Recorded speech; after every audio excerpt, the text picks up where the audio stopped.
आप देख रहे हैं देश लाइव, देश की आवाज। अस्सलाम वालेकुम, आदाब, नमस्कार, सत श्री अकाल। देश लाइव में आपका स्वागत है। मैं हूं सहाल कुरैशी। दोस्तों, आज हमने देखा कि जुमा का दिन था और ईरान के सुप्रीम लीडर खामनेई ने जिस तरीके से सिर्फ ईरान की जनता को ही नहीं, दुनिया भर के मुसलमानों को एक होने की जो अपील की और साथ ही साथ इजराइल को और अमेरिका को दो टूक कह दिया कि हम पीछे हटने वाले नहीं हैं। जिस तरीके से तकरीबन 1 साल मुकम्मल हो चुका है, समझिए 7 तारीख को 1 साल हो जाएगा इस जंग को, और मैं अगर जाती तौर पर कहूं तो मैं इसे जंग नहीं मानता, मैं इसे मुसलमानों की नस्लकशी और मुसलमानों की खूंरेजी मानता हूं, जो इजराइल और अमेरिका पिछले 1 साल से कर रहा है।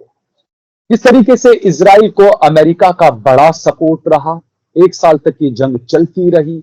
लोग ये सवाल करते रहे कि ईरान ने बार बार कहा कि हम बदला लेंगे, हम बदला लेंगे, और अचानक ही वो घड़ी आई कि जिस महीने को इजराइल के यहूदी मुकद्दस महीना मानते हैं, अक्टूबर महीना, उस 1 अक्टूबर को ही ईरान ने जबरदस्त हमला किया ईरान पर, माफ कीजिएगा, ईरान ने इजराइल पर हमला किया और चंद घंटों के अंदर 400 से ज्यादा मिसाइलें, कुछ लोग बताते हैं दागी है, कुछ लोग बताते हैं 200 के करीब मिसाइलें दागी गई।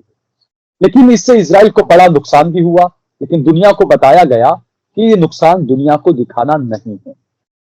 उसके बाद अमेरिका ने कई सारी पाबंदियां आयद करने की बात कही ईरान पर, इजराइल ने भी कई सारी धमकियां दी, रशिया से भी बात की, पुतिन से बात की, इजराइल के प्रधानमंत्री बेंजामिन नेतन्याहू ने, ये तमाम चीजें चलती रही। और इसी बीच आज जब जुमा के दिन, और ये कहा जा रहा है तकरीबन 5 साल में पहली मर्तबा खामनेई साहब ने जुमा के दिन जो है वो खुतबा दिया और जनता को, आवाम को खिताब किया, और उसमें उन्होंने साफ कर दिया कि अगर जरूरत पड़ी तो वो दोबारा इजराइल पर हमला करेंगे। इस मामले पर बातचीत के लिए जो हमारे देश लाइव के दर्शक हैं, वो मुझे अक्सर ये कहते रहते थे, मुझे कहा करते थे कि सहल साहब, आप किसी और को अपने साथ में डिबेट में लेकर बैठिए ताकि और ज्यादा नॉलेज, और ज्यादा अपडेट, और ज्यादा सच्ची खबरें हम आपको, हमारे दर्शकों को मिलती रहे, जो खबरें गोदी मीडिया नहीं दिखाता है। तो आज मेरे साथ में मीडिया स्टार वर्ल्ड के मोहम्मद अहमद काजमी साहब हैं। इंटरनेशनल खबरों पर माशाल्लाह बड़ी जबरदस्त पकड़ रहती है, और अभी से नहीं, अफगानिस्तान की जंग हो, इराक की जंग हो, हर जंग को बहुत बारीकी से, करीब से देखा है, ग्राउंड पर जा जाकर रिपोर्टिंग की है। तो आज हम हमारे साथ में हमारे खास मेहमान मोहम्मद अहमद काजमी साहब। मोहम्मद अहमद काजमी साहब, बहुत मसरूफियत के बीच आपने हमें वक्त दिया हमारे दर्शकों को वो खबरें दिखाने के लिए जो गोदी मीडिया नहीं दिखाता है।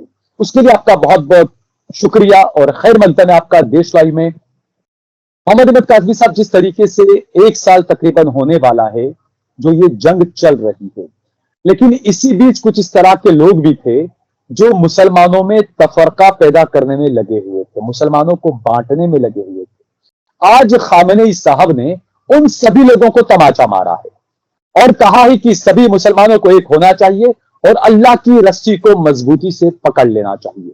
क्या कहेंगे आप, आज का जो खिताब किस तरीके से देखते हैं आप? बहुत बहुत शुक्रिया साहिल कुरैशी साहब, आपने मुझे वक्त दिया, मौका दिया आपके दर्शकों तक पहुंचने का। देखिए, आयतुल्लाह खामेनेई की जो शख्सियत है वो शिया जो समाज है पूरी दुनिया का, उनके सामने एक यानी जिसे मर्जे तकलीद कहा जाता है टेक्निकली, यानी वो जब किसी मसले पर चाहें तो वो उनकी राय जानना चाहते हैं अगर कहीं कोई सवाल आ जाए। ये तकरीबन बड़े लेवल पर अगर कहा जाए मुफ्ती आजम जैसी सूरत हाल उनकी शख्सियत की है। 2 बड़ी मजहबी शख्सियतें हैं शिया लोगों की, वो एक तो आयतुल्लाह सिस्तानी जो नजफ में है और आयतुल्लाह खामेनेई जो ईरान में है। ईरान में और इराक में 2 बुनियादी फर्क यह है कि इराक में जो आयतुल्लाह सिस्तानी है वो प्रैक्टिकली तो तकरीबन वही रोल अदा कर रहे हैं, यानी इराक के फैसले लेने में बगैर नजफ के आयतुल्लाह सिस्तानी के फैसलों के आगे नहीं बढ़ पाती है सरकार, लेकिन वो टेक्निकली उस तरह से नहीं है। लेकिन यहां पूरी हुकूमत को एक तरह से बागडोर उनके हाथ में है, सरकार काम करती है, लेकिन राय उनकी मांगी जाती है। और वो एक शख्सियत उन्होंने कॉन्स्टिट्यूशन में, आयतुल्लाह खमैनी जो इनसे पहले रहबर थे, लीडर थे, उन्होंने एक बनाई थी कॉन्स्टिट्यूशन में, जो रहबर मुअज्जम कहते हैं, सुप्रीम लीडर कहते हैं। तो उनकी वो बहुत खास मौकों पर जुमे की नमाज पढ़ाते हैं। और ये जो सुप्रीम लीडर है, ये ऑटोमेटिक एक तरह से तेहरान का इमामे जुमा भी होता है। और उनके अलावा एक उलमा की तकरीबन 5 या 6 उलमा की एक कमेटी है, जिनमें से अलग अलग मौके पर अलग अलग लोगों को एक तरह से डिप्यूट किया जाता है कि इस जुमे में कौन नमाज पढ़ाएगा। तो जब 2020 में जनरल कासिम सुलेमानी का कत्ल किया था अमेरिका ने और इजराइल ने बगदाद एयरपोर्ट पर, जिसमें हजदल शाबी के भी लीडर मारे गए थे, डिप्टी कमांडर अबू मेहंदी अल मोहंदिस, उसके बाद जब ईरान ने इराक में अमरीकी फौजी अड्डों पर हमला किया था, उसके फौरन बाद उन्होंने जुमे की नमाज पढ़ाई थी और खिताब किया था। तकरीबन 4.25 साल के बाद वो आज जुमे की नमाज उन्होंने पढ़ाई है। इस खुतबे में एक तो अवाम का जज्बा जो है, वो मैं बताऊं, मेरे पास जो रिपोर्टें आ रही हैं वो ये कि वो सेंट्रल तेहरान में एक जगह है, वो मैंने देखी हुई है, वो मुसल्ला के नाम से है, मस्जिद मुसल्ला इमाम खुमैनी के नाम से, वो जुमे की नमाज के लिए खास है। इनकलाब के फौरन बाद वहां तेहरान यूनिवर्सिटी में जुमे की नमाज होती थी, चूंकि सबसे बड़ा ग्राउंड वहां पर था, लेकिन बाद में जुमे के लिए यह जगह मुकर्रर की गई है। वहां दरवाजे सुबह 5 बजे खुलने वाले थे जुमे की नमाज के लिए आने वालों के लिए, और सुबह 5 बजे से पहले दरवाजों से बाहर भीड़ इंतजार कर रही थी कब दरवाजा खुले और हम अपने लीडर के पीछे नमाज पढ़ने के लिए अपनी अपनी जगह ले लें। तो ये एक अवामी जज्बा जो नजर आया। मैंने ड्रोन से जो तस्वीरें आई हैं सामने तेहरान की, वो सिर्फ मुसल्ला से बाहर भी, मतलब अंदर ही नहीं है, लोग बाहर भी बहुत दूर दूर तक, और बाहर भी 3-4 लाख लोग बाहर भी थे, बहुत बहुत बड़ी तादाद थी। अब उन्होंने तकरीर में क्या क्या बातें कही, वो बहुत ही अहम थी। एक तो उन्होंने कहा कि जो ईरान की फौज ने हमला किया है वो बहुत ही बेहतरीन हमला है और बहुत ही काबिल फख्र है, उसकी उन्होंने तारीफ की। उसके बाद उन्होंने कहा कि जो जरूरी था वो किया गया, और अब के बाद भी अगर सियासी लीडरशिप और फौजी लीडरशिप कोई ऐसे कदम का फैसला लेगी तो ये फिर किया जाएगा। एक बात उन्होंने और ये कही कि ऐसे जालिम जाबिर जालिम इजराइल के खिलाफ कहीं से भी कोई भी अगर हमला करे तो वो इस इलाके की और इंसानियत की खिदमत करेगा। ये एक बहुत बड़ा पैगाम है, बड़ा मैसेज दे दिया सभी अरब देशों को। हाँ, यानी एक तरह से लोगों को तैयार करने का भी इंतजाम है। और इस तकरीर का एक बहुत बड़ा हिस्सा उन्होंने अरबी जबान में तकरीर की है। उनकी अपनी जबान फारसी है, फारसी में अक्सर बोलते हैं, लेकिन आज की तकरीर में जो जोर था वो अरबी जबान में, ताकि अरब लोग, अच्छा उसमें उन्होंने ये भी कहा कि ये खास पूरी दुनिया के मुसलमानों के लिए तकरीर है और खास तौर पर गाजा के लोगों को, फिलिस्तीनियों के लिए और लबनान के लोगों के लिए, यानी जो लोग इजराइल के खतरों का सामना कर रहे हैं उनके लिए। अब मैं बिटवीन द लाइन जो इसमें समझा हूं, अरबी जबान में बात कहने का मतलब यह है कि इस पूरे खित्ते में, जिसमें जीसीसी मुल्क भी हैं, जिसमें सऊदी अरब एंड कंपनी, वो भी जो इजराइल को बाकायदा अपने रास्ते से माल पहुंचवा रहे हैं, उनकी भी अवाम इस बात को बराह रास्त सुन ले लीडर से। तो ये एक उनका एक डायरेक्ट एड्रेस है अरब नोइंग लोगों को, अरेबियन को। तो ये उसमें साथ साथ उन्होंने ये भी कहा कि अमेरिका जाहिरी तौर पर कुछ कहता है और इसकी बगैर मदद के ये जंग जारी नहीं रह सकती थी। और एक जगह उन्होंने एक लफ्ज का इस्तेमाल किया है, पागल, अमेरिका का पागल कुत्ता, ये लफ्ज इस्तेमाल किया है उन्होंने इजराइल के लिए। हाँ, तो ये लफ्ज बहुत बड़ा है। अच्छा, मैं जब ये सब चीजें तकरीर के बीच में मैं सुन रहा था, उसके साथ साथ मैं ये समझने की कोशिश कर रहा था कि मिसाल के तौर पर हूथी अंसारुल्लाह जो यमन के लोग हैं, जिन्होंने एक तरह से कसम खाई हुई है, रेड सी को उन्होंने बंद किया हुआ है साहब। यानी अमेरिका, ब्रिटेन, इजराइल, इनके जहाज वहां से गुजर ही नहीं सकते। और इसी से इजराइल की अर्थव्यवस्था को काफी नुकसान इसी वजह से सबसे ज्यादा हुआ है। जी जी जी, बिल्कुल। तकरीबन कई लाख डॉलर एक्स्ट्रा खर्च करना पड़ता है, पूरा अफ्रीका घूम करके आना पड़ता है। हमारे भी जहाज जो आते जाते हैं वो उधर से जाते हैं।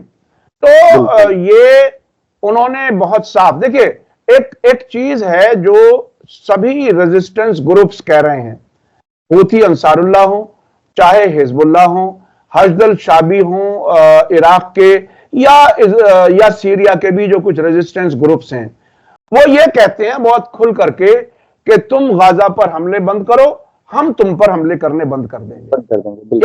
यानी ये नहीं है कि हम हमले जारी रखेंगे, फिर भी उसके बावजूद इजराइल वो हमले बंद नहीं कर रहा। इसके दो तीन मानी हैं जो मुझे समझ में आते हैं जी। एक तो यह कि एक असेसमेंट है कि नेतन्याहू के खिलाफ बहुत से मुकदमे हैं और वो जंग लंबी जारी रख करके अपनी हुकूमत बाकी रखने की कोशिश कर रहे हैं। उन्हें यह डर है कि जैसे ही जंग बंद होगी उसकी हुकूमत जाती रहेगी और उसे जेल जाना पड़ेगा। यह तो एक बहुत ही सतही सी बात है, मतलब इससे कहीं ज्यादा है। लेकिन अगर ऐसा भी है तो वो एक इंडिविजुअल को, अपने आप को बचाने के लिए पूरे इजराइल को दांव पे लगाए हुए है। अभी आप देखें कि जब से जंग शुरू हुई है तब से नॉर्थ इजराइल, जिसे इजराइल हम कह देते हैं, नहीं तो नॉर्थ मकबूजा फिलिस्तीन कहना चाहिए, सही बात तो यह है, उस इलाके से सारे जो जायोनी यहूदी हैं वो घर छोड़ करके जा चुके हैं। तकरीबन 1 लाख खानदान बताए जाते हैं। उसके अलावा गाजा के आसपास के बहुत सी बस्तियां हैं जो यहूदियों की बस्तियां खाली हैं। और एक असेसमेंट आया था कुछ महीने पहले कि तकरीबन 30% या इससे ज्यादा 7 अक्टूबर वाला इजराइल जो है वो खाली हो चुका है, यानी वो खौफ में खाली हुआ है। तो अब वो ग्रेटर इजराइल का जो नक्शा लेकर के खड़े होते हैं कैमरे के सामने नेतन्याहू, वो तो भूल जाइए। 1948 के बाद ये पहला मौका है जब बफर जोन इजराइल के अंदर बना है। बफर जोन यानी जो हिजबुल्लाह के साउथ लेबनान से लगा हुआ इलाका है, काफी इलाका वो खाली है। वो खाली है तो इसका मतलब जब कोई दुश्मन कहता है ना कि हम तुम्हारे यहां अंदर आकर के लड़ेंगे, तो वो जीतने वाला होता है, हारने वाला नहीं होता। हारने वाला नहीं, बिल्कुल। तो ये जब दूसरे के घर में आकर के कोई लड़ता है तो वो हावी होता है। ये बात भी बिल्कुल सामने आ गई। उसके अलावा हमास ने भी जितनी टक्कर दी है, अभी इजरायली फौजी सरबराहों का कहना यह है कि हम किसी इलाके से हटते हैं तो 15 मिनट में ही हमास के लोग वापस आकर के कंट्रोल कर लेते हैं। मैंने इस जंग के शुरू में एक ईरानी जर्नलिस्ट हैं जो गाजा कवर कर रहे थे और जाना भी चाहते थे, वो किसी वजह से नहीं जा सके, परमिशन वहीं से नहीं मिली, तो वो ये बता रहे थे कि देखिए गाजा ऐसी जगह है कि गाजा को हो सकता है ऊपरी सतह पर कुछ इलाके पर इजराइल कब्जा कर ले, लेकिन जमीन के अंदर जो शहर बसा हुआ उसका क्या करेंगे? बिल्कुल, उस शहर में वो जा ही नहीं सकते। उसके अलावा जो ये साउथ लेबनान का इलाका है, वहां के बारे में भी ऐसी रिपोर्टें खुद इजरायली मीडिया से, दूसरे मीडिया से ऐसी आ चुकी हैं कि जो हमास का अपना सुरंगों का नेटवर्क है उससे कहीं ज्यादा बेहतर, उससे कहीं ज्यादा बड़ी और बहुत चौड़ी चौड़ी, जिसमें 4x4 गाड़ियां घूम सकती हैं, पूरा शहर ही बसा हुआ है लेबनान में, तो शहर बसा हुआ है। तो ये इस हालत में वो हैं। आज ही मेरी बेरूत में बात हुई एक जर्नलिस्ट से, मैंने दाहिया से इंटरव्यू किया है। दाहिया वो जगह है जहां हसन नसरुल्लाह को कत्ल किया गया है, वहां उसी बैकग्राउंड के साथ मैंने इंटरव्यू किया है। वो एक बात ये कह रहे थे कि देखिए हिजबुल्लाह की जो स्ट्रेटेजी है और होती है वो ये है कि दुश्मन को अपने यहां अगर आ रहा है तो आने दो, और आने के बाद दो तरफ से नहीं, चार तरफ से बल्कि 6 तरफ से उस पर हमला होगा। वो अभी इस वक्त जब हमारी आपकी बात हो रही है, पिछले 3-4 दिन में 2-3 बार इजराइल के मीडिया से ये खबरें आ चुकी हैं कि जमीनी ऑपरेशन हम लेबनान में शुरू कर रहे हैं। लेकिन बैरूत में जब हमारी बात हुई तो उन्होंने कहा कि बॉर्डर पर इन्होंने 2-3 बार कोशिश की है, 3 अलग अलग पॉइंट्स हैं, कहीं भी इनको कामयाबी नहीं मिली, मारे गए कई सारे आतंकी सैनिक मारे गए। और कल 8 फौजियों के मारे जाने की उन्होंने खुद कंफर्म किया है। जब वो 8 फौजियों का कंफर्म कर रहे हैं तो ये हो सकता है 40-50 मारे गए होंगे। तो अभी इस वक्त का असेसमेंट ये है, आज का जब हमारी आपकी बात हो रही है, कि अगर लेबनान बॉर्डर पर इजरायली फौजें जमीनी हमलों की इसी तरह से कोशिश करती रही तो इनके फौजी, सैकड़ों फौजी मारे जाएंगे अगले हफ्ते 10 दिन में। और अब तक का जो इन्होंने आंकड़ा बताया हुआ है, जो बिल्कुल गलत है, यकीनी तौर पर गलत है, 700 के आसपास फौजी बताते हैं कि अब तक साल भर में मरे हैं, जो पूरा झूठ है। मैंने बैरूत से जंग के शुरू में बात की थी किसी दूसरे मेहमान से, उन्होंने यह भी बताया था कि हमारे पास ऐसी इंफॉर्मेशन आ रही है कि इजराइल अपने फौजियों के मरने के बाद उनके रिश्तेदारों को हैंडओवर नहीं करता, ऐलान नहीं करता। हैफा पोर्ट पर एक जहाज में वो डेड बॉडियां रखी गई, हफ्तों तक वहां रखी गई, और फिर उस जहाज को साइप्रस की तरफ चला दिया गया। यानी अपने मरने वालों को छुपाने की इतनी कोशिश। अभी जब 13 अप्रैल को हमला हुआ उस पर भी, उसके बाद अभी जो पिछले हफ्ते हिजबुल्लाह की तरफ से हमला हुआ था फौजी अड्डे पर, उस पर भी कई बार ऐसी रिपोर्टें खुद वहां से आ रही हैं। एक बार टेलीग्राफ लंदन ने रिपोर्ट किया कि रिपोर्टिंग पर पाबंदी लग गई है, मीडिया इमरजेंसी लग गई है, और अब भी मुसलसल मीडिया इमरजेंसी है। 160 से ज्यादा फिलिस्तीनी जर्नलिस्ट को मारा जा चुका है, 100 से ज्यादा मीडिया ऑर्गेनाइजेशंस बंद की जा चुकी हैं। पिछले हफ्ते 10 दिन पहले हमने देखा कि इजरायली फौज रामल्ला में आती है अल जजीरा के दफ्तर में, और वो एक हुक्मनामा दिखाती है कि 1.5 महीने के लिए आपका ऑफिस बंद, और पूरे स्टाफ को बाहर निकाल देती है।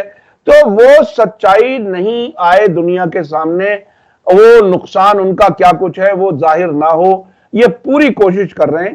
तो ऐसी हालत में गाजा में हारने के बाद अब लेबनान में भी हार की तैयारी है, ये है इस वक्त तक की हालत। बिल्कुल काजी साहब, बड़ी अच्छी तफसील से आपने चीजें बताई, लेकिन यहां पर सवाल ये उठता है कि अगर जंग की जो बात है, ईरान जंग के मैदान में फलस्तीन के साथ कंधे से कंधा मिलाकर खड़ा है और इजराइल को मुंह तोड़ जवाब दे रहा है। बिल्कुल पिछले 1 साल से हम लगातार देख रहे हैं, जहां ताकत की बात है, जहां जंग की बात है, जहां हथियारों की बात है, वहां पर तो ईरान इजराइल से लड़ लेगा और लड़ रहा है। लेकिन जो डिप्लोमेटिक जो तरीका है, इंटरनेशनल लेवल पर आप देखें, इंटरनेशनल कोर्ट ऑफ जस्टिस ने जो कहा इजराइल को लेकर, नेतन्याहू को लेकर, उस पर कोई अमल पूरी दुनिया में नहीं। इसके अलावा यूएन के जो सेक्रेटरी जनरल हैं, उन पर इजराइल पाबंदी लगा रहा है कि आप नहीं आ सकते इजराइल में, पहली बार आप देखिए ये। दूसरा, इसके अलावा इतने सारे पत्रकार भी मारे गए, कोई प्रेस काउंसिल नहीं, कोई मानवाधिकार की आवाज नहीं। 2 लाख के करीब बताया जाता है कि आंकड़ा ये हो सकता है, वैसे भले बता रहे हैं कि 50,000 या 80,000, लेकिन 2 लाख के करीब फलस्तीनी मुसलमान शहीद हो गए। लेबनान में इतने लोग शहीद हो गए, लेकिन कोई मानवाधिकार या अमेरिका का और इजराइल का डिप्लोमेटिक मुकाबला कैसे करेगा ईरान? ये सबसे बड़ा सवाल है इस वक्त, क्योंकि मिडल ईस्ट के जो अरब देश हैं उन पर सबकी निगाह है कि क्या करेंगे क्या करेंगे। आज भले ही सऊदी अरब ने यह जरूर कहा कि ईरान पर अगर हमला करने के लिए इजराइल और अमेरिका अगर हमारे बेस का इस्तेमाल करना चाहेगा तो हम वो नहीं होने देंगे, लेकिन क्या सिर्फ इतना कह देने से ही अपनी जिम्मेदारी पूरी हो जाएगी? देखिए, अरब मुल्कों का हाल तो यह है कि अभी 2 दिन पहले एक खबर आई थी और हमारे इंडिया के मुंसिफ हैदराबाद ने अंग्रेजी वेबसाइट में वो खबर दी थी। मैं नाम इसलिए दे रहा हूं कि लोग गूगल करके देख सकते हैं। उसमें सऊदी अरब में मस्जिदों में फिलिस्तीन मजलूमों के हक में दुआ करने पर भी पाबंदी है, फिलिस्तीन का नाम लेने पर पाबंदी है, इजराइल का नाम लेने पर पाबंदी है। तो ये सिर्फ अपनी दिफा के लिए कि ऐसा ना हो कि हमारे यहां के बेसिस इस्तेमाल हो ईरान के खिलाफ, तो ईरान जवाबी कार्रवाई करेगा, उससे बचने का ये हरबा है, कोशिश है। ये कोई फिलिस्तीनियों से हमदर्दी का कोई वो नहीं है। अभी पिछले दिनों MBS मोहम्मद बिन सलमान ने कहा कि मुझे फिलिस्तीन के बारे में क्या है, मुझे तो अपने जवानों को नौकरियां दिलानी है, डेवलपमेंट करना वगैरह वगैरह। उन्होंने कुछ कहा था कि जाती तौर पर मेरा कुछ नहीं, लेकिन मेरे यहाँ के जो युवा है वो फिलिस्तीन के बारे में ज्यादा सोचते हैं। हाँ, तो आज खामेनी साहब ने उन्हीं अरब युवाओं को बिल्कुल संबोधित कर दिया साफो कहकर। बिल्कुल बिल्कुल डायरेक्ट। देखिए, आयतुल्लाह खामेनाई का बात करने का तरीका बड़ा दिलचस्प है। जब अमेरिका में फिलिस्तीन के हक में प्रोटेस्ट शुरू हुए तो उन्होंने एक ओपन खत लिखा अमेरिका और यूरोप के स्टूडेंट्स को, स्टूडेंट लीडर्स को, और उन्होंने कहा कि आप रेजिस्टेंस के नए मरहले के सिपाही हो। यानी वो उन मुल्कों में भी जहां की हुकूमतें ईरान के बहुत शदीद मुखालिफ हैं, वहां के नौजवानों से भी कनेक्ट करते हैं। मुझे ये भी कहा जब हमारे यहाँ पर आइए पढ़ाई करने के लिए, ये भी कहा, ये भी कहा। और एक वीडियो आई थी, आपने शायद देखा हो, मैंने वो इलाका देखा है अमेरिका का, न्यूयॉर्क से लगा हुआ इलाका ब्रुकलिन है, सबर्बन एरिया। वहां के म्यूजियम से एक तस्वीर आई थी, फिलिस्तीन के हक में प्रोटेस्ट हो रहा था, एक बड़ी सी तस्वीर एकदम खोल दी गई आयतुल्लाह खामेनाई की, थैंक यू माय लीडर, उस तरह से कुछ करके। तो वो फौरन ही अमेरिकी मीडिया ने उसको बंद कर दिया था। तो मैं ये कह रहा हूं कि ये जो आजादी हर एक को पसंद होती है। मैं खुद आजाद रहना चाहता हूं, मेरी ख्वाहिश है कि आप भी आजाद रहें। अगर मैं आजाद रहना चाहता हूं और आपको मैं कैद में रखना चाहता हूं तो मैं इंसाफ नहीं कर सकता। तो वहां नौजवानों में यह जज्बा चूंकि ज्यादा अच्छा होता है, वो इंसाफ की बातें किताबों में उस्तादों से पढ़ते सुनते हैं, सच बोलना अच्छा है, इंसाफ अच्छा है। तो ये जो क्रिमिनल माइंड जो हो जाते हैं 50 साल के प्राइम मिनिस्टर और प्रेसिडेंट बन करके और कत्ल कराने का हुक्म देते हैं, उनसे बेहतर होते हैं ये नौजवान। उनको डायरेक्ट वो एड्रेस करते हैं। और आज भी जो उन्होंने किया है अरबी जबान में बोल करके, मुझे ऐसा लगता है कि ये सिर्फ फिलिस्तीनियों के लिए नहीं, लेबनानियों के लिए नहीं, ये आम अरब नौजवानों के लिए, आम अरब लोगों के लिए है। मैं चलते चलते एक बात और बता दूं, कुछ साल पहले एक सर्वे आया था जिसमें यह बताया गया था कि अरब स्ट्रीट पर सबसे पॉपुलर अरब लीडर कौन है। तो उसमें सारे मुल्कों में यह सर्वे हुआ था, इन अरब मुल्कों में, उसमें हसन नसरुल्लाह का नाम सामने आया था चूंकि वो अरब लीडर थे। और इसी तरह से जब मुस्लिम लीडर के तौर पे कौन मुल्क, तो उसमें ईरान के जो सुप्रीम लीडर हैं उनका नाम अरब लोगों ने बाकायदा किया था। अच्छा, उसकी एक वजह है, मैं अक्सर कभी कभी गौर करता हूं, मैंने तकरीबन बहुत से मुल्कों का दौरा किया है, ईरान बहुत बार गया हूं, इराक गया हूं, सऊदी अरब, कुवैत, UAE बहुत बार। तो मैं अक्सर ये सोचता हूं कि देखिए, इन मुल्कों के अवाम जबान पे नहीं लाते, भीड़ में नहीं बोल पाते, लेकिन ये सोचते तो जरूर हैं कि एक मुल्क है हमारे पड़ोस में जो 45 साल से पाबंदियों के बावजूद इतनी तरक्की कर रहा है कि अमेरिका का सामना कर रहा है। और हम अमेरिका और इजराइल से अच्छे ताल्लुकात के बाद भी ना तो एक यूनिवर्सिटी कोई अच्छी मिलेगी आपको इन अरब मुल्कों में, ना एक आपको इंडस्ट्री कोई मिलेगी, सिर्फ और सिर्फ कंज्यूमर सोसाइटी बना करके बेहतरीन कारें वहां लॉन्च होंगी, दुबई में हवाई जहाज की तरह से उड़ने वाली टैक्सियां लॉन्च होंगी। ये सब अय्याशियां तो होंगी, लेकिन सियासी जो सेल होता है दिमाग में वो बिल्कुल कुचल दिया जाता है। तो अच्छा, एक सवाल ये भी होता है कि कई लोग, जैसे मेरे यहाँ पर मेरे चैनल में भी कई लोग ऐसे कमेंट्स करते हैं, कई लोग मैसेज नहीं बताते हैं, करते हैं, जो ईरान को और सऊदी अरब देशों को लेकर कई लोग होते हैं जो बांटने वाली बात करते हैं कि भाई शिया का मामला है, सुन्नी का मामला है। कई लोगों ने यह कहा कि भाई अब लेबनान का नंबर आया है और ईरान तो जो है वो सिर्फ थोड़ा सा मसाला डाल देता है, लेकिन जो मारे जा रहे हैं वो सारे के सारे सुन्नी मुसलमान मारे जा रहे हैं। इस तरह की भी कई सारी चीजें हैं। लेकिन खामेनी साहब ने आज साफ कहा कि हम सभी का दुश्मन एक इजराइल है और सबको साथ में मिलकर इससे मुकाबला करना पड़ेगा। तो ऐसे में जो अरब देश हैं उनकी एक बड़ी जिम्मेदारी अब आ जाती है। तो ऐसे में क्या लगता है कि पूरी दुनिया में जहां प्रदर्शन होते हैं, लेकिन आप सऊदी अरब में कहीं फलस्तीन को लेकर प्रदर्शन नहीं देखेंगे, यूएई में, दुबई में आप कहीं प्रदर्शन नहीं देखेंगे। तो जिस तरीके से खामेनेई साहब ने आज एक सीधी एक लकीर जो खींच दी है, क्या उससे ये अरब देश के जो हुक्मरान हैं जितने भी, उन पर बड़ा दबाव बनने की एक उम्मीद नजर आ रही है? देखिए, हुकूमतों को तो डर रहता है कि उनके अवाम उनके खिलाफ खड़े हो सकते हैं। लेकिन पिछले दिनों में एक इंटरव्यू कर रहा था जफरुल इस्लाम खान साहब से। उन्होंने जब अरब मुल्कों पे डिस्कस किया तो वो कहने लगे ये पुलिस स्टेट्स हैं, ये यहाँ हर जगह जो है वो खुफिया वाले कंट्रोल करते हैं और इसलिए वहां वो कोई आवाज उठाने की हालत में नहीं है। तो ये बात किसी हद तक सच भी है। मेरा एक दोस्त बीबीसी में जर्नलिस्ट था, लंदन में मेरी मुलाकात हुई, फिर दुबई में उसकी पोस्टिंग हो गई, दुबई में भी मुलाकात हुई। तो वो ये कहता था कि यहाँ की हुकूमतें अपनी आवाम को घूस देती हैं, यानी रिश्वत दे करके खामोश रखती हैं, बहुत सी ऐश और याश के सामान दे करके उन्हें सियासी तौर पर खामोश रखती हैं। इन मुल्कों के अखबार देखिए, मीडिया बहुत ही दिलचस्प है। इन मुल्कों के अखबार आप देखिए, हर मुल्क का अखबार उठा करके देखिए, पूरे अखबार में दुनिया भर की खबर नहीं होगी, उस मुल्क से खबर नहीं होगी जिस मुल्क से वो अखबार छप रहा है। वो उस मुल्क की खबरें सिर्फ ये होंगी कि किंग का फोटो लगा होगा हर दिन फ्रंट पेज पर, और उनसे जो हुक्मनामे उन्होंने जारी किए हैं या बाहर के मेहमानों से उन्होंने मुलाकातें की हैं, बस वो खबरें होंगी। बाकी दुनिया भर की खबरें होंगी लेकिन उसी मुल्क की खबरें नहीं होंगी। तो इस हद तक लोगों को ब्लाइंड रखा जाता है उन्हें। तो जो मीडिया का आपने जो कहा, सऊदी या अरब देशों की मीडिया की जो आपने कहा, आप इंटरनेशनल मीडिया भी देखें, आप भारत का मीडिया भी देखें। जब जंग शुरू हुई तो मुझे याद है 10 महीने पहले, जंग शुरू होने के 1.5 महीने के बाद, हमारे यहाँ के भारत के बड़े बड़े चैनलों ने ये दावे कर दिए थे कि अगले 6 घंटे के अंदर इजराइल जो है वो गजा को फतेह कर लेगा। अभी भी हमने देखा कि ईरान जो है वो बर्बाद हो जाएगा, ईरान को जो वो अमेरिका तबाह कर देगा, इजराइल तबाह कर देगा। बीबीसी का भी आप रोल देखें इस जंग को लेकर, तो सवालों के घेरे में ही मीडिया वाले सारे के सारे इसको लेकर। देखिए बीबीसी और सीएनएन के बारे में तो मैं बहुत पहले से जानता हूं कि वो अपनी अपनी हुकूमतों की पॉलिसी के हिसाब से रिपोर्टिंग करते हैं। और अब हमारे यहां भी अक्सर टीवी चैनल तो अडानी और अंबानी के हैं, और अडानी ने हैफा पोर्ट लिया हुआ है इजराइल में।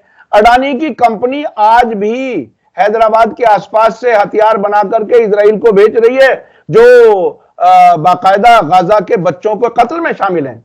तो इनसे इन तोतों से, ये तोते हैं जो उनसे क्या उम्मीद की जा सकती है।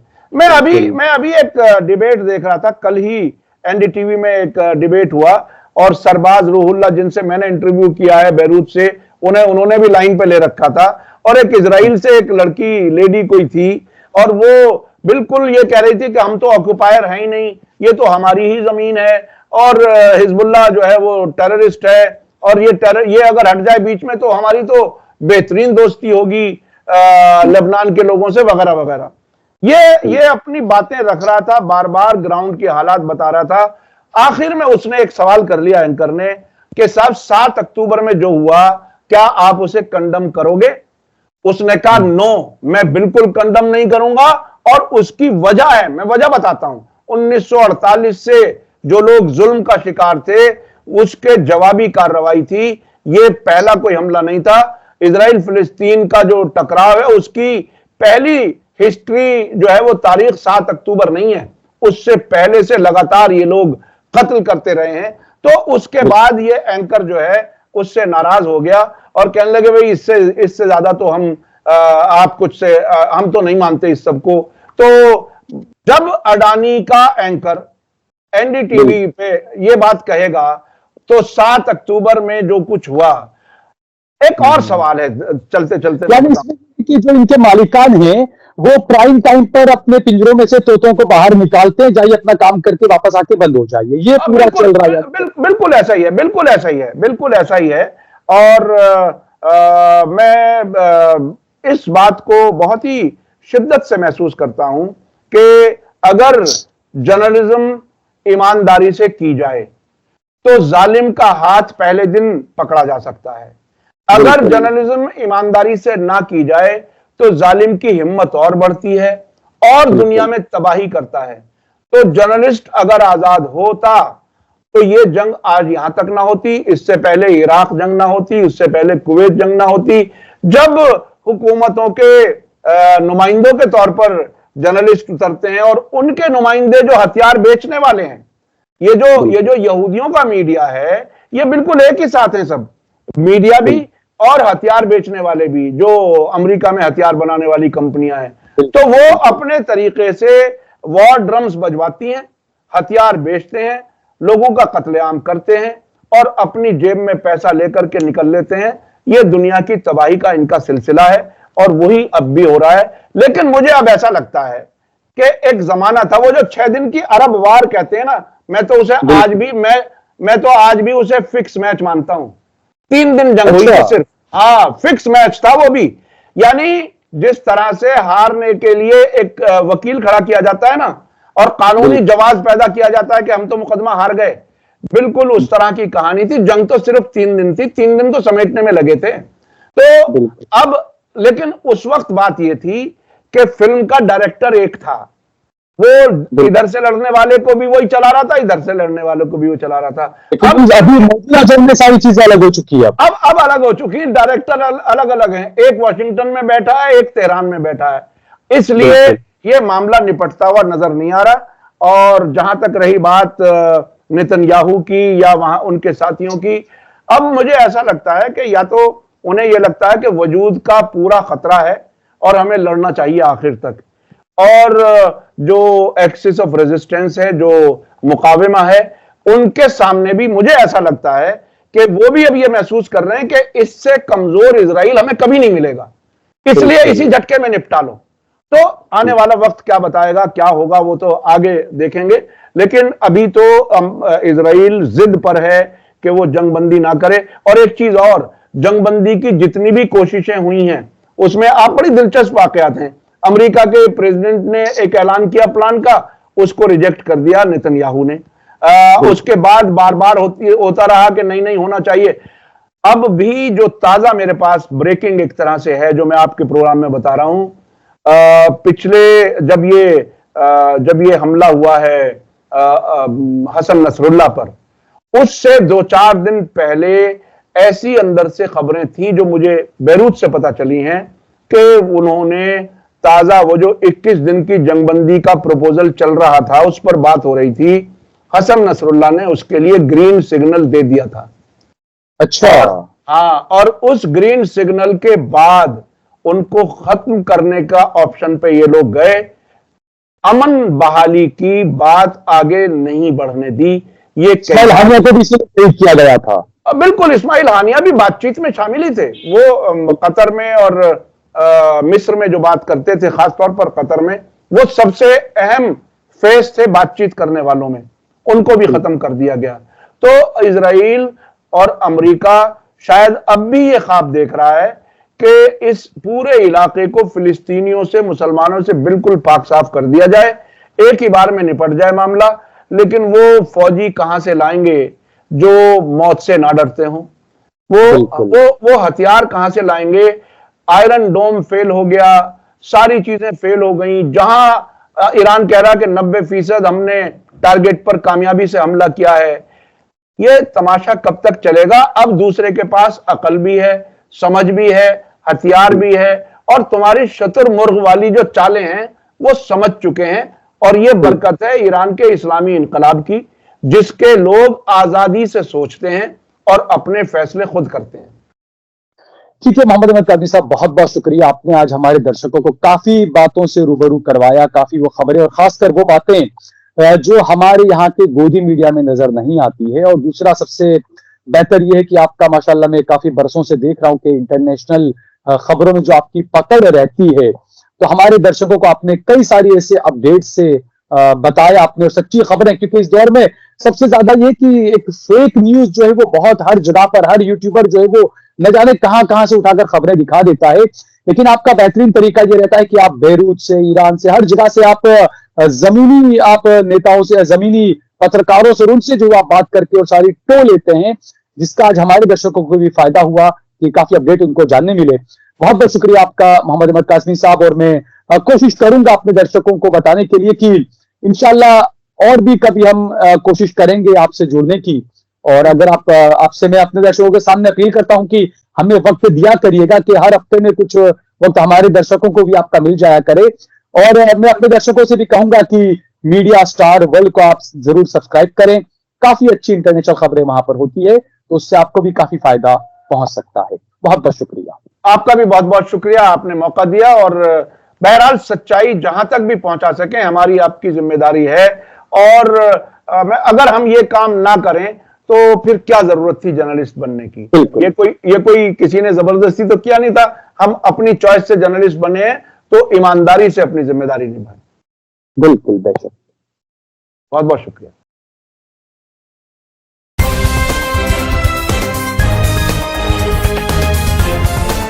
देश और दुनिया की तमाम छोटी और बड़ी खबरों के लिए हमारे चैनल को सब्सक्राइब करना न भूलें और बेल का बटन जरूर दबाएं।